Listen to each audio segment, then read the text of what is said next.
semoga acara hari ini dapat membawakan knowledge baru di dunia neonatologi.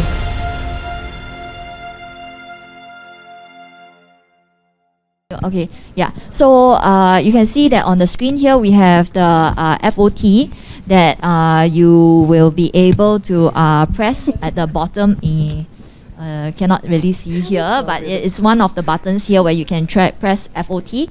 So once you press FOT, you get to see that here is the number of steps that you can set for your patient. Now we are on IPPV, so here we can actually set the number of steps, what is the peak high and what is the peak low. So here you can see that here is the number of steps, like it says 1.5. But then if you want, you can make it, you can set it higher so that each step maybe will become 12 or each step becomes 2 cm water. So it will increase slowly from 5 to 7 to 9 to 11. Then after that, it will do the deflation limb where it will do 11, it will go back to 9, 7 and 5. Okay, so total here you will see that it's total of number of 7 steps. Okay, and then if you want, instead of doing it on conventional ventilation, you can choose, go back to home here. We can change back to HFO. Okay, so when we change to HFO here, you will, when we go back to FOT, sorry. I'll translate first. Okay. Okay, IPPV. Okay. Ya, saya coba mentranslatekan dalam bahasa Indonesia ya. Jadi seandainya kita seperti biasa ya, gak dapat kasus bayi dengan masalah compliance yang buruk, misalkan RDS ya, kita pakai ventilator konvensional, kita setting biasanya kan modenya volume target ventilation, PEP-nya 5. Ya, PEP-nya 5. Kita startnya biasa begitu kan, volume tidal 6 mili per kilo. Kita pengen berapa sih PEP yang optimal buat pasien kita sesuai dengan compliance-nya. Jadi makin buruk compliance-nya, makin tinggi PEP-nya. Makin bagus compliance-nya, makin rendah PEP-nya. Alat ini bisa memprediksi berapa sih PEP yang optimal buat pasien ini. Caranya dengan melakukan force oscillating technique, FOT. Nah, untuk menerapkan FOT, silahkan dipencet mode FOT. Di sini ada tulisan FOT-nya. Setelah dipencet, nanti keluar seperti ini. Ada yang namanya FOT step, ada yang namanya PEP rendah, ada yang PEP tinggi. Apa itu FOT step? Jadi secara periodik dia akan memberikan gelombang oskilasi ya, gelombang oskilasi sehingga parunya itu nanti memberikan respon. Seberapa susah sih udara itu masuk ke paru, nanti ventilator akan menghitung itu sebagai reaktan. Nah, reaktan itu sebanding dengan compliant. Makin tinggi reaktannya, compliantnya makin bagus. Makin rendah compliantnya, maka reaktannya makin buruk, ya seperti itu. Nah, cara memberikannya nggak terus-terusan. Seperti lung recruitment manuver, dia ada periode tertentu dinaikkan, namanya FOT step. Jadi kalau kita bikin FOT step 7, artinya 3 kali naik, setelah naik nanti 3 kali turun dia. Kan kalau lung recruitment kan selalu dinaikkan dulu, setelah itu diturunkan dulu.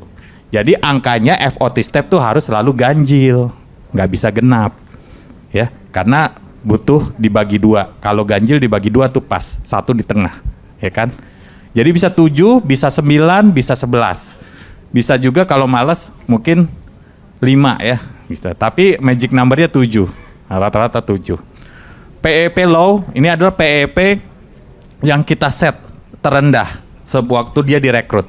Rekomendasi saya kalau dia PEP-nya startnya 5, kita buat lebih di bawah dari 5, mungkin 3, mungkin 4 gitu ya, atau maksimal 5. Mendingan dari bawah biar kurvanya bagus nanti gitu. Setelah itu PEP high, PEP yang tertinggi. Berapa sih yang menurut kita PEP tertinggi yang mau kita lihat gitu? Ya rekomendasinya sih mungkin sekitar 9-10 ya gitu. Maaf, berarti PEP rendah sama PEP tinggi kita yang menentukan sendiri? She said the low PEP and high PEP we decide by our decision. Yeah, on the decision. Yes. Yeah, clinical yes. decision. Okay. So Nggak ada batasannya. Misalnya usia berapa minggu kehamilan atau dengan diagnosa apa, PP terendah biasa segini, PP segini, nggak ada batasannya. she asked about the limit. Is there any limitation regarding the lung condition or the gestational age like that? This one it will be same thing. It will be based on clinical. So no, as in based on your clinical, if you think that it's too high to be at 12 or 11, then we don't go higher than that. Yeah. So this one is entirely based on you. We don't give you guidelines on that. Kalau berdasarkan disertasi S3 saya, PEP tertinggi itu rata-rata 9,6. Jadi mungkin 10 lah. Antara 9-10 lah PEP high-nya. PEP low-nya mungkin paling sama-sama PEP yang kita set atau lebih rendah. If we set the PEP 5 cm water, we start the low PEP 4 or just 5? If you want, you can set it lower to like 3. Yeah, so that it starts from a lower level and then it goes higher up from there. Yeah, but if you are worried that the patient will de-recruit at 3, then maybe we can start at 5 at whatever that you are setting at now. Yeah. Yeah. B level CPAP agak dia tidak memberikan PEP tinggi terus-menerus. Ini targetnya. Nanti dari 5 dia naik ke 7. Misalkan karena 7 naiknya 3 kali kan? 1, 2, 3. Berarti dari 5 ke 6,5 ke 7. Ini kalau 11, 5 dikurang 11, 6. Berarti naiknya 22. Ntar 5, 7, 9, 11 gitu. Terus turun lagi 9, 7. Tapi nggak terus-terusan dikasih PEP high dia. Dia dikasih PEP bertahap naik. Untuk yang PEP high kan. Jadi kan dia hanya karena buat mengadjust buat kayak Yes. paru-parunya, setelah itu dia akan Yes. She asked about is it the same level with B level CPAP? I think it's different kind. Yes. Yeah. Okay. Ada. Ya. You can continue now. Yeah, sure. So maybe I think everyone's getting very bored, right? Maybe we have one person come up to start the FOT. We can give a teddy bear. Ada yang mau maju Just ke anyone. depan? Yeah, Pencet just anyone. FOT-nya. Yeah. Just press my button, I will teach you. Cherry, Dr. Cherry. Yeah. Hey.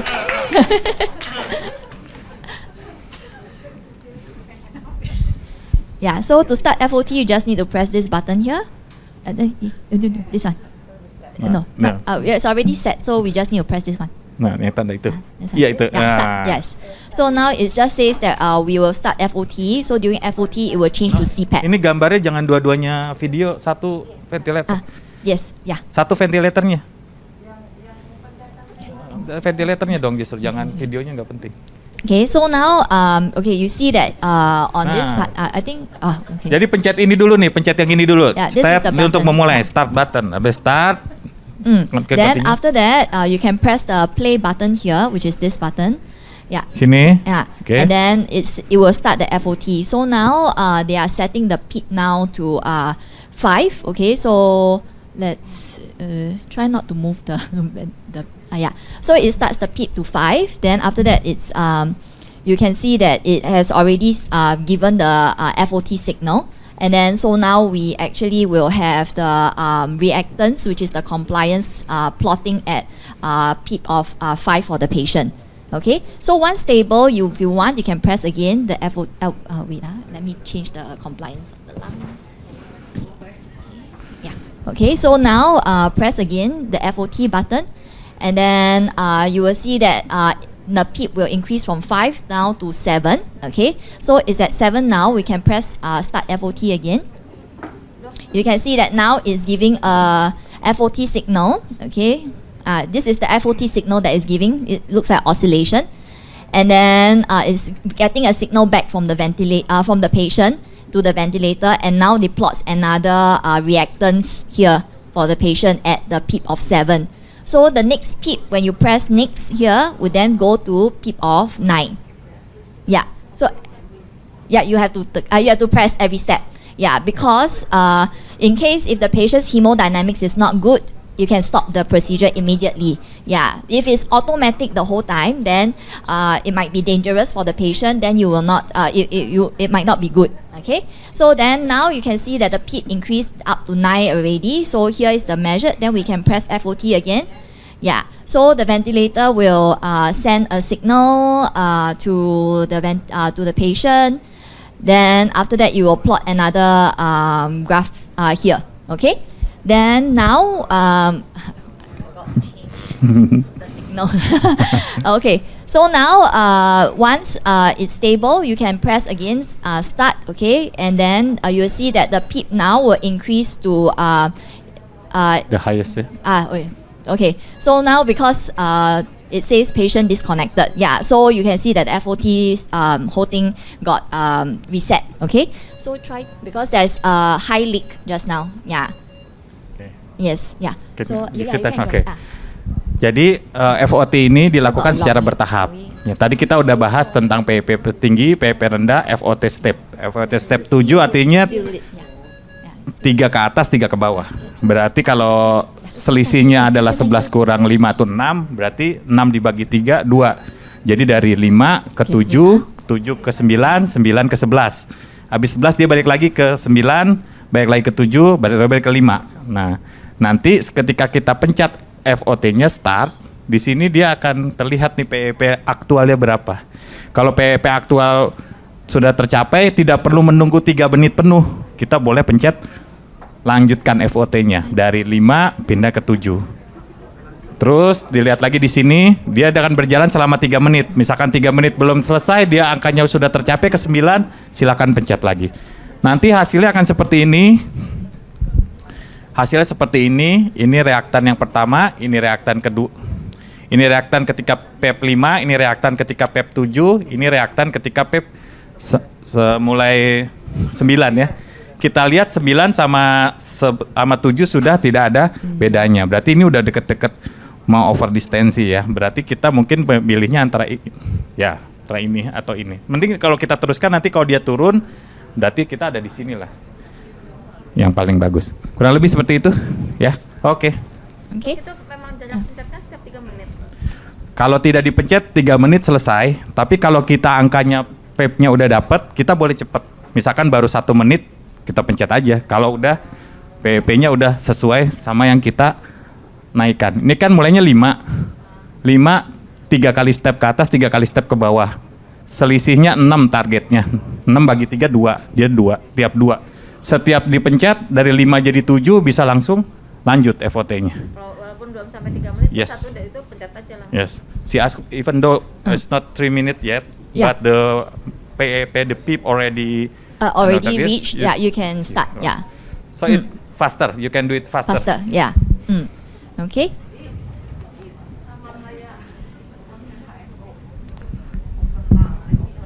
Sama seperti Prof. Dina, is it the same with HFO? HFO, yes, it's the same Yes. concept. It's try to find the best compliance. This manual kita bisa, otomatis bisa. Ini lebih cepat tuh. Yes. So, yeah. Yes. So if we change to high frequency, so now if I change to high frequency here, so you'll see that the waveforms now will change to a high frequency waveform. And then when we go to FOT here, you'll see that instead of PEEP, it becomes P-min.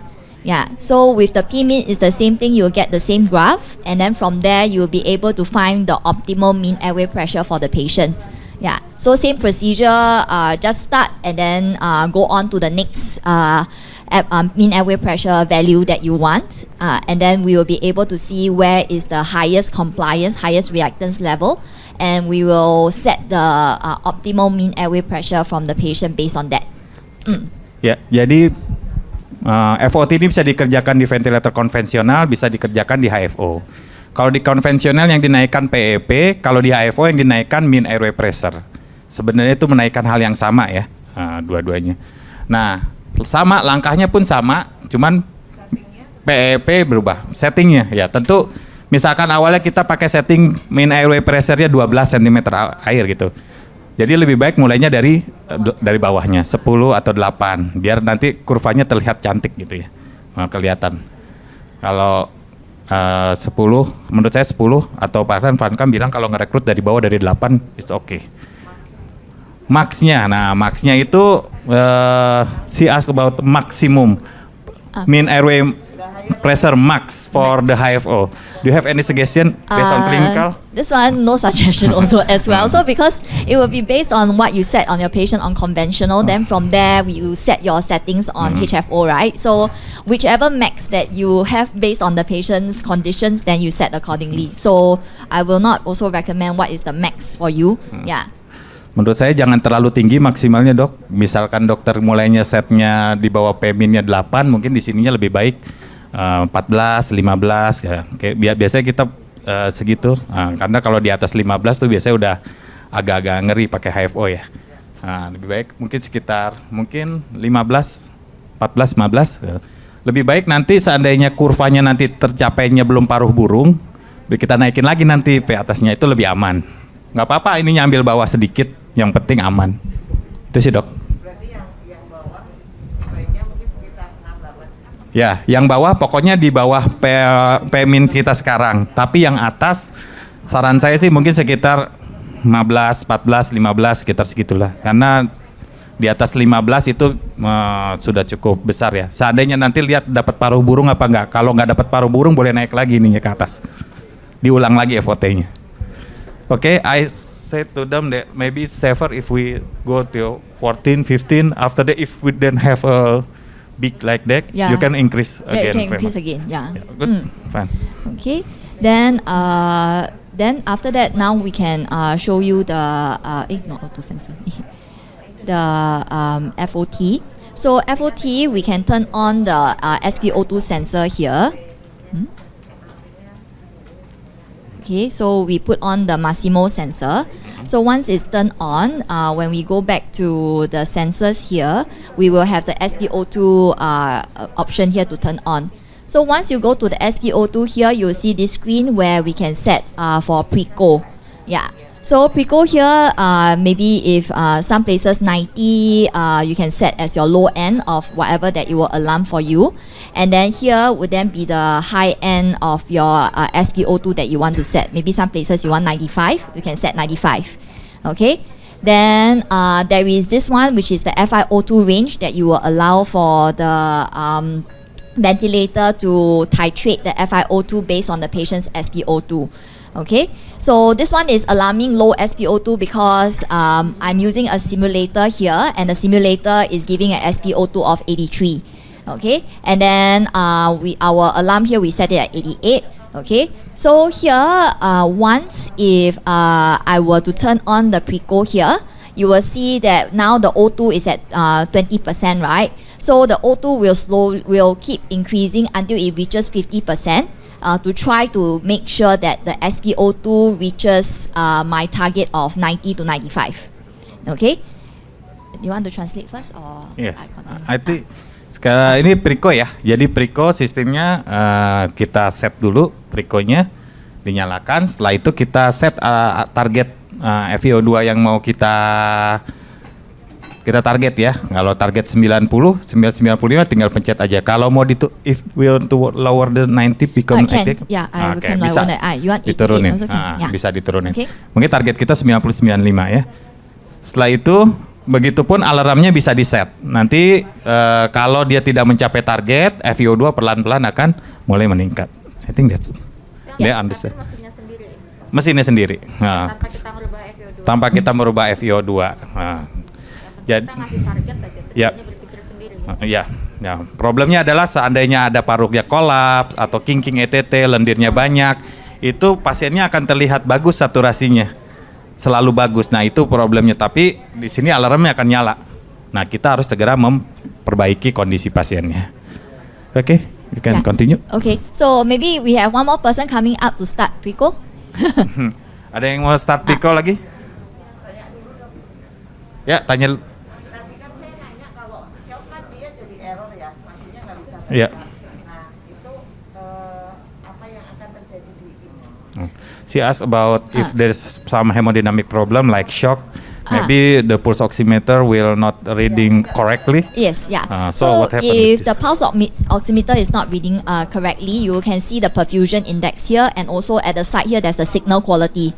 So if the patient in shock, right, the signal quality here will then be in the red color zone. Yeah, then the preco will turn off. Yes, yeah. So yeah, it will turn off automatically. Yeah, because it's the signals, all this is not good, then it will turn off automatically. So don't worry that it will still continue to go by itself. Yeah, if even the probe fall off, it will also turn off. Yes, yeah.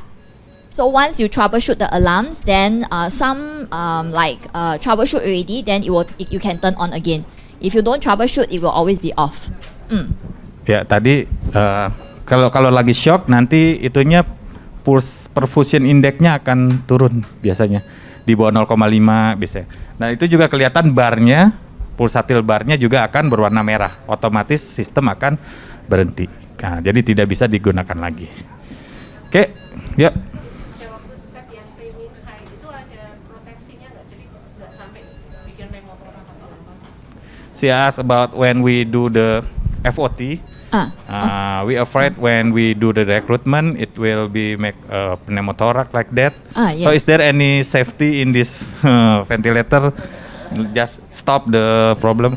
Yeah, that's why the machine does not go automatically each step up. So you are the one to say that, okay, patient is good, I go on to the next step. Yeah. So that's why also when you go by steps, you don't go by 5, 10, 11 or so much each next step. You usually go by 2 or 3 so that the pressures do not increase so fast for the patient as a form of safety. So for you, you are the one that hold the horse. You only when you press start, then it will go on to the next pressure. Yeah. But definitely, if you see that the patient is desaturating very fast, and also you think that there's a pneumothorax going on, hemodynamic not good, you can immediately press the stop button, and it will stop the process. Yeah. Ya. Biasanya kalau ketika mau pneumotorak kan komplain paru sudah sangat bagus, ya enggak? Jadi tiup sedikit aja dia ngembang kalau mau pneumotorak. Biasanya nanti kurvanya bukan naik langsung turun. Begitu kurvanya turun, ya kita nggak lanjutin rekrutmen. Reaktannya makin turun. Kalau reaktannya turun, it mean nggak, kita kan setiap step itu manual dipencetnya. Ada step button juga ada. Yes. Yeah, so it's like a start-stop button. So Yeah. when you want to start, you can, let's see. Okay, so here you start it. Okay, so it will say confirm you want to start. You say yes. Then after that, once you start, you go to the next step and all these things. If you want to stop anytime, you press this again. It will stop the whole procedure. Yeah. Then so it will say, you want to stop? Yeah, you say yes, and then it will stop the FOT. Yeah. Miss Wi, Yes. they say if we have a reactant like this, after it's stepped down. Yes. It means the compliance is already good. Yes, the already over distension. So No, maybe no. if you want, you can just stop. Stop. Yeah, just stop. Yeah. Udah stop. Kalau masih naik, if it still increase, continue. You can continue. Yeah, Yeah. But if it already began down, you must stop. Yeah. So it's like already peaking, right? And over distension, you do not want to go there anymore. Then you can just stop the procedures. Ya.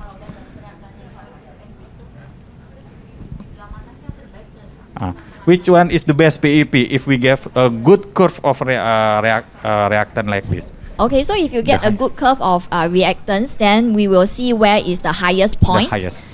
So from the highest point of your reactants, you go down and see which is the best P mean here that you can set for the patient. The highest. Yeah. No. Ini bukan PV loop curve. Ini reaktan. Jadi ambil compliant yang paling bagus. The best, the highest. The highest misalkan gambarnya begini, berarti ini tarik ke sini. Oh 10 gitu. Kan nanti gambarnya bisa begini. Ada 2 di sini sama di sini, ambil yang di atas. Thank you. Mohon maaf dok, Ya, waktu habis. 5 menit lagi. I think it's already done, right? Is there any? Maybe we show the preco for a while. Preco. Yeah, okay. So one last thing. Okay. So sorry. Yeah. So here. Okay. Because patient is connected. So now you can start preco. So once you see that we start preco at the top here, we will say that preco is going on. Okay, then you will see that because patient's SpO2 here is at 83, you will see that the O2 that we set for the patient will keep going up. Okay, to make sure that they try to push the SpO2 to the range that you want from 88 to 95. Okay, then because it's now still sensing the patient, so once it realized that the patient is like around 30 seconds, patient is not good, you see that now they will increase the FiO2, okay, to try to push the SpO2 to the range. Okay, so now you see that it increased by 10%. Okay, to try to make sure that the patient is within the range. So if the patient is still not within the range, the FiO2 will change again. Okay, but also because our SpO2 is quite far away from the target range, that's why the change is bigger. You see that it jumps from like 21 to 30, so it increases faster. But then if the patient's SpO2 is closer to the range that you have set, the change maybe is less than 10%. So it can be 1 to 10%, so not so fast as compared to this. Yeah. So now you can see that it's like 42% and it still doesn't reach, it will go to 50. Then once it reach 50, it will tell you that the FiO2 is at maximum, come and see the patient. Yeah. Kayaknya nggak perlu ditranslate lagi, udah jelas ya. Okay. I think it's clear enough. Yeah, okay. Okay. Yeah. That's all. That's all. Thank you. Thank you. Yeah.